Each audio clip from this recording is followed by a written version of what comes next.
When you're doing it for sport, you're always ready. When you're doing it on the street, you're ready in your mind.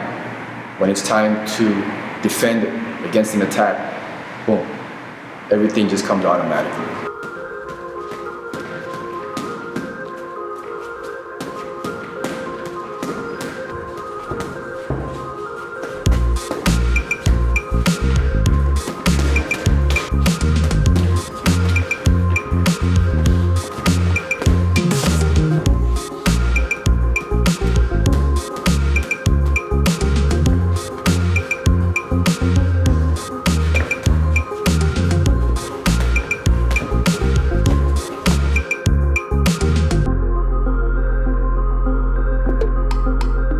Partner drills with someone, stand in front of each other and just, block, make it natural, just to get used to it. You can also go in the mirror, practice your blocks, making sure that you're covering up properly, work on your form. And then of course you can also work on it with the pads.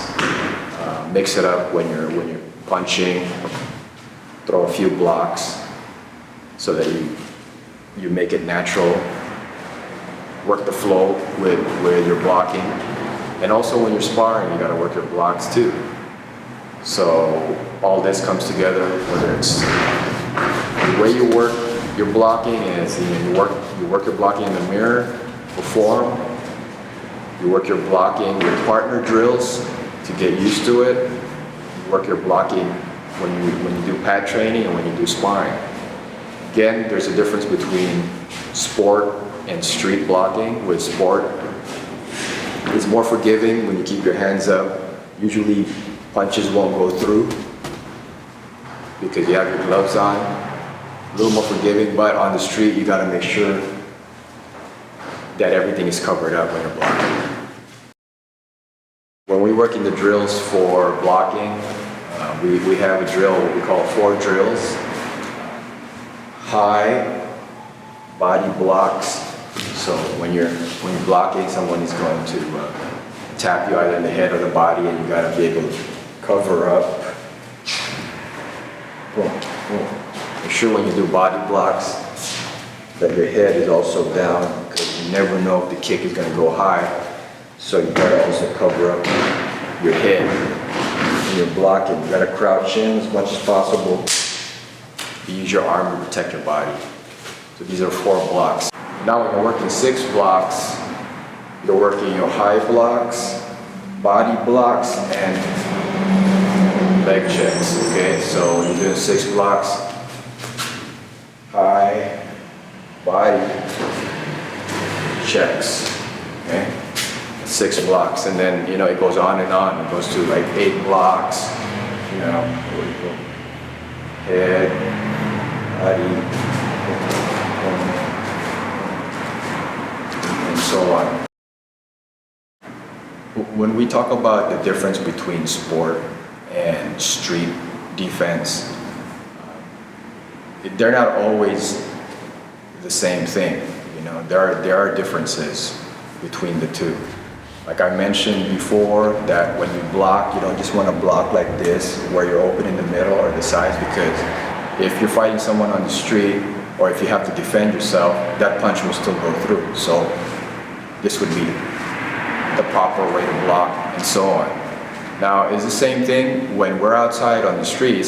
We're not necessarily gonna go on our fighting stance, fight like this or like this. That's not really the purpose of doing the drills that we do.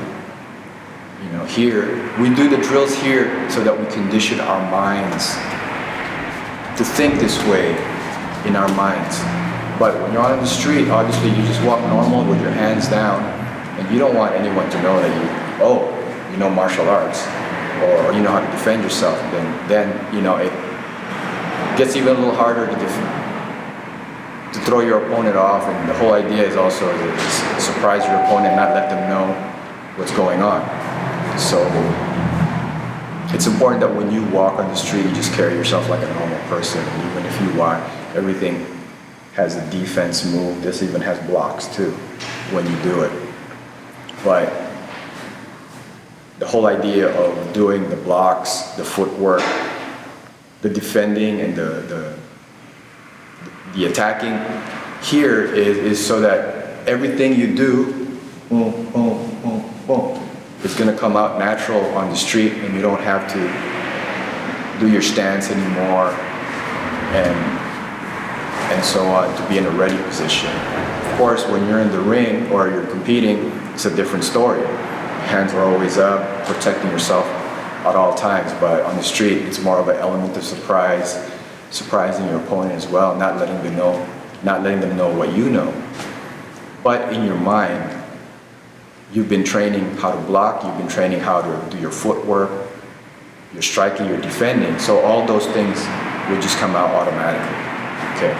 And this is the difference between sport and street application.